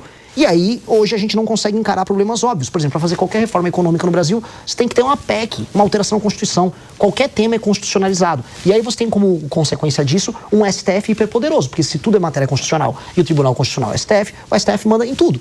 E aí, é verdade. Então, a gente vai precisar ter essa discussão. Falando em viabilidade, em execução do meu governo, eu não creio que eu vou conseguir fazer isso no primeiro mandato. Até porque eu tenho outras reformas como a administrativa que a gente falou aqui, que serão prioridade, que elas vão mudar a lógica de funcionamento do Estado brasileiro, que é muito importante. Dito isso, um segundo mandato do Partido Missão, com certeza trataria essa discussão. Tem que botar essa discussão na mesa. A Constituição nossa hoje é um impeditivo para o nosso crescimento. André, por favor. Pré-candidato, mudando um pouquinho de assunto, voltando para a economia, o tema de empreendedorismo, o senhor citou que é empreendedor, né, empresário. Qual que é a agenda que o seu partido pretende mostrar para a população brasileira, para o empreendedor, para o trabalhador autônomo, para o entregador que o senhor citou em uma das suas falas? Hoje, quando você trabalha e produz, seja sendo um empreendedor, seja sendo um empreendedor individual, seja sendo um trabalhador, você é penalizado. O empreendedor é tratado como um bandido. A tributação é alta, a tributação é complicada, o dinheiro é caro, as regras são confusas. O empregado, ele tem a insegurança de saber se o emprego dele vai ou não vai existir. E o transporte que leva ele da casa até o trabalho é um transporte ruim. Ele também sabe que ele pode ser assaltado no meio do caminho. E a garantia de que o negócio que ele trabalha vai continuar existindo nos próximos anos é cada vez menor. Quando a gente coloca todas essas coisas na mesa, a gente vê que as pessoas que trabalham e produzem no Brasil estão inseguras, estão depressivas, estão, vamos dizer, com medo sobre o futuro. E esse medo, ele é percebido nas pesquisas. Pois bem, nós temos que ter uma agenda de competitividade que é uma agenda amiga de quem trabalha e produz. Então a agenda de competitividade, ela tem que facilitar contratações e demissões. Ela tem que vir acompanhada, vamos dizer, de uma agenda de investimentos em infraestrutura que reduza custos que vão de energia a combustível, a infraestrutura de transporte, leis que reduzam burocratização. O licenciamento ambiental que passou já é um avanço bem grande, que vai ajudar a abertura de novos negócios também. Quando a gente coloca isso na mesa, com uma reforma fiscal que diminui o custo do dinheiro, aí eu falo em abaixar os impostos e falo em dinheiro mais barato e um medo, vamos dizer, menor na hora de você investir num negócio novo. Isso gera um ambiente mais amigável para essa pessoa. E isso gera efeitos, vamos dizer, do ponto de vista econômico e também na vida das pessoas muito grande. Então, essa é a agenda que eu quero colocar. Uma agenda que facilita a contratação, facilita a demissão, facilita abrir empresa, facilita fechar uma empresa. Quando o senhor fala de facilitar a contratação, o senhor pensa numa nova reforma trabalhista, de mudar um pouquinho o regime CLT? Eu considero o regime, veja só, o regime trabalhista brasileiro, que é o regime da CLT, ele é um regime ultrapassado. Não à toa, uma parte muito importante da população brasileira se tornou MEI, outra está na informalidade pura e simples e um pedaço está na CLT. As gerações mais novas já não querem nem o CLT. Elas querem essa flexibilização. E aí, quando a gente olha o mundo, os países que concorrem conosco, vou pegar do Vietnã, vou pegar a própria China, vou pegar a Índia, eles têm leis trabalhistas mais flexíveis do que as nossas. E o Brasil passou o bonde de a gente falar, quero me comparar com a França. Não, porque, meus amigos, a gente não se compara com a França, a gente está perdendo para o Vietnã, a gente está perdendo para Botsuana. Então vamos ver o que esses outros países estão fazendo para a gente poder competir com eles no mercado global. Então nós precisamos flexibilizar a nossa legislação, facilitar as contratações das pessoas, deixar os empreendedores mais seguros e as pessoas que querem trabalhar, elas têm capacidade de fazer sua jornada de trabalho, negociar o tempo de trabalho dela de uma maneira mais, vamos dizer, mais plena. Hoje, o que supostamente a garante vira um peso. Inclusive até porque fica menos salário no bolso da pessoa hoje com a CLT no fim do dia. O senhor defende uma reserva de Bitcoin também. Como isso seria? Se ele alcançasse ali uma redução de valor, chegasse em 60%, como já aconteceu, como ficaria a economia? Como seria essa aplicação? Olha, o Bitcoin, quando você pega a curva dele de aumento, por mais que ele passe por oscilações, ele é como se fosse uma senoide em tendência de subida. Ele oscila no dia a dia, oscila no mês a mês, oscila no ano a ano, mas a tendência dele é sempre de subida e ele está virando uma reserva internacional estratégica. Ter Bitcoin, né, como uma reserva de valor para uma nação moderna que entende o papel do Bitcoin no futuro é importante. Assim como tornar o Brasil um país, vamos dizer, amigável para investidores na área de cripto e para investidores na área de tech como um todo. Eu acho que, vamos dizer, isso é um aceno muito importante para que o capital humano de alta qualidade que existe ao redor do mundo veja no Brasil um lugar amigável para ele construir empresas. Porque isso é uma das coisas que nós precisamos fazer. O Brasil tem um potencial num mundo cheio de nômades digitais, em que talentos vão ficar viajando de um país para o outro, em atrair essas pessoas para viver bem aqui e montar empresas de tecnologia. E ter a reserva de Bitcoin, não apenas como uma reserva de valor, que ao longo do tempo vai se valorizar, mas também como uma sinalização para esse universo, é um investimento que vale a pena. Ele vale a pena em todos os sentidos. E ainda tem outras discussões que a gente pode trazer também sobre o uso de blockchain dentro do serviço público, para validação, vamos dizer, de tarefas internas e também para controle e combate à corrupção, que é bem legal. E a história da moeda sul-americana que eu vi nas obras do Partido Missão, ela ainda está de pé hoje? Ela se aplicaria hoje? Uma das ideias que a gente quer colocar é a ideia do real ser uma reserva de valor para transações dentro da América do Sul. Hoje a gente vê um questionamento do dólar como essa moeda única e ter o real acompanhado de um banco sediado no Brasil para investimentos em infraestrutura, isso seria uma ferramenta muito importante para a região para afirmar o Brasil como essa potência regional, na área de infraestrutura, pacificadora também em termos de segurança, mas também para ajudar a se beneficiar de um comércio regional que precisa aumentar. O Brasil é muito isolado dos demais países e é a maior potência da região. E isso, se a gente olhar em termos geopolíticos no longo prazo, faz muito sentido. Porque o Brasil se firmando como uma das 5 maiores nações do mundo nos próximos 30, 40 anos, ele vai ter sua região, que vai ser uma reserva estratégica de poder. E a região é a América do Sul. E os Estados Unidos terão que compreender isso. Isso vai fazer parte de um jogo. Então, sim, o Brasil tem que colocar isso no próprio horizonte. Não é para agora. Uma briga com o Trump. Mas ele vai estar morto quando isso acontecer. Ele nem vai existir mais. Que rendem muito, inclusive, ele vai estar morto. Internacionais, né? Vai demorar. Último giro aqui, reta final, alguns minutos. A Cássio Miranda, por favor, antes da morte do Trump, por favor. O ótimo é inimigo do bom. São várias as reformas propostas por você. Olhando para todas elas, qual é a sua preferida? Qual é aquela que você diria, essa eu quero que seja a primeira a ser implementada, a mais primordial na sua visão? As duas que eu vou colocar, porque se a gente não fizer, não existe mais Brasil. Uma é uma reforma fiscal que eu vou passar na transição. A minha PEC da transição é a PEC do Kim Kataguiri. E a primeira, tão logo eu tome posse, é uma reforma nas leis penais, na lei de execução penal, e um enfrentamento muito claro ao crime organizado, com implementação do falado que a gente discutiu aqui, direito penal do inimigo. Essas são as duas coisas, porque uma resolve as contas públicas e altera um clima de derrota que existe dentro da economia brasileira, e a outra devolve o território brasileiro e a liberdade de ir e vir para o brasileiro. Ou seja, eu volto a ter um país. Se eu passo essas duas coisas, eu volto a ter um país normal, coisa que a gente não tem. Depois de ter um país normal, todo o resto passa a ser, vamos colocar aqui, lucro. Né? Que aí eu posso discutir a agenda de competitividade, como a gente falou, uma agenda voltada para o agro, investimento de infraestrutura, desfavelização, pegar as regiões mais pobres do Brasil e torná-las autossuficientes, uma reforma no Pacto Federativo, a reforma administrativa que a gente falou, mas essas duas primeiras é o básico. Se a gente não faz isso, a gente não tem país. Última para fechar, mais uma. Pré-candidato, o senhor prefere enfrentar Lula ou Flávio no eventual segundo turno?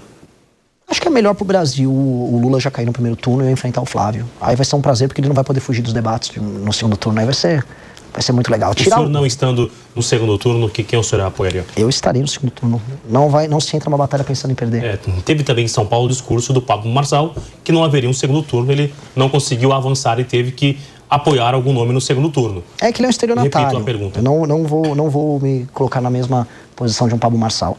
Eu entrei nessa batalha com apenas Ele ocupa essa posição? O quê? De um estelionatário? Disse, Sim, claramente. Se ele quiser, ele me processe. Não tenho nenhum problema em falar isso. Ele é um brincalhão, ele brincou com a esperança das pessoas e ganhou dinheiro com a esperança das pessoas. Eu acho isso vergonhoso, eu acho isso nojento. E às vezes as pessoas me comparam a ele só porque eu sou um outsider nas eleições. Eu não sou. Eu montei um partido político, trabalho de milhares de jovens que coletaram assinaturas ao redor do Brasil. Eu não tô aqui para destruir o sistema. Eu tô aqui para pegar o Brasil e transformar o Brasil num país sério e reformar o sistema. É por isso que eu não sou um destrutor. Eu não tô aqui um destrutor, não, um destruidor. Eu tô aqui para reformar, pra fazer o Brasil virar um país sério. E nesse sentido, eu só vou trabalhar para ir pro segundo turno. Eu não vou olhar pro lado, eu não vou querer saber, eu só vou trabalhar. Até porque meu partido tem só 4 meses. E eu já tô bem nas pesquisas. Pegar um gancho no Pablo Marçal e Partido Missão, ele fez uma aposta que se o partido fosse estruturado, ele daria uma determinada quantidade. A gente fez uma aposta com o Kim, né? Pagou essa aposta? R$500 mil não pagou, né? É por isso que quando eu falo estelionatário, eu não tô brincando, né? O cara nem pra cumprir as apostas que ele faz pra ele. Ele disse que a gente não montaria o partido. Diferente dele, a gente montou. Hoje ele tá contratado como funcionário do Partido União Brasil, pra fazer propaganda pros candidatos do União Brasil. Hoje, eu que ele duvidava, ou o Kim que ele duvidava, estamos liderando o nosso próprio partido político, participando da corrida não só presidencial, mas estadual em vários lugares. Última, Túlio, pra gente fechar. Eu estou deduzindo aqui que se houvesse um segundo turno entre Flávio Bolsonaro e Lula, hipoteticamente, você votaria nulo de novo. Tô certo ou tô errado? E você aceitaria um apoio de Flávio Bolsonaro se eventualmente você vencer Flávio Bolsonaro no primeiro turno? Um apoio para o segundo turno? Eu não entro numa batalha pensando em perder. Quando fui montar um partido político, todo mundo duvidou que eu consegui. E as pessoas falaram que o mais provável era eu simplesmente não ter o nosso partido montado. Também duvidaram quando a gente foi tocar o impeachment de Dilma Rousseff. E no pedido de impeachment e na montagem do nosso partido, eu não olhei pro lado e eu falei, vou montar. Só trabalho com a hipótese de ter partido pronto e a Dilma derrubada. Eu vou trabalhar apenas para vencer a eleição. Então, não é que eu estou me evadindo dessa pergunta. É porque essa pergunta não existe na minha cabeça. Se eu simplesmente começar a pensar assim, eu já perdi. Então, eu tenho que ir até o fim. Internamente tinha o nome do Kim, até por conta da idade, imagino que não foi escolhido. E o senhor é um nome que não tem tanta visibilidade, está começando agora. O senhor disse diversas vezes que está indo em rádios e emissoras para tentar viabilizar o nome do senhor. O senhor é um candidato de verdade ou é um experimento do Missão? Eu sou um experimento dos meus pais, né? Me colocaram no mundo, se vai dar certo ou não, a gente vai saber até o final da vida, mas eu sou uma liderança verdadeira do grupo político com o qual faço parte. Eu fundei o MBL, quando fundei um jovem, tinha 30 anos, e no processo de impeachment da Dilma, eu liderei inclusive parlamentares, eu fui vice-presidente do comitê do impeachment, eu fundei uma revista de cultura e política no Brasil, fundei um aplicativo que é uma rede social própria, lidero um partido político e o maior movimento político do Brasil ao mesmo tempo, sou escritor, também sou compositor, sou uma pessoa capaz e isso me qualifica a ser, enquanto uma pessoa séria, capaz de grandes realizações, um líder político do Brasil. Então, eu vou até o final nas eleições e eu lidero uma massa de pessoas sensacional. Eu lidero hoje o que há de melhor no Brasil. Onde há capital humano de qualidade, onde há uma pessoa inteligente, há um apoiador da missão. E isso está se espalhando cada vez mais. Então, não há um experimento, apenas vamos a constatação de que o sonho de um Brasil diferente vai dar certo, a gente vai chegar lá. Uma conversa direto ao ponto com Renan Santos, o presidente do Missão, aqui na Jovem Pan. Muito obrigado, presidente. Obrigado, eu que agradeço, maravilhosa conversa, uma honra estar sempre aqui com vocês. A honra é nossa, também agradeço aos nossos convidados de hoje, ao advogado e comentarista da Jovem Pan, o Túlio Nassam, também o nosso colega convidado, o André, da revista Exame, e o Acácio Miranda, também advogado e comentarista da Jovem Pan. E, acima de tudo, você que nos acompanhou aqui na Jovem Pan, nas redes sociais, na rede de rádios também, no aplicativo. Se quiser rever essa ou outras edições do Direto ao Ponto, acesse inclusive as redes sociais da Jovem Pan. Fique em paz, se cuide, um forte abraço. Jovem Pan, jornalismo independente. Tchau.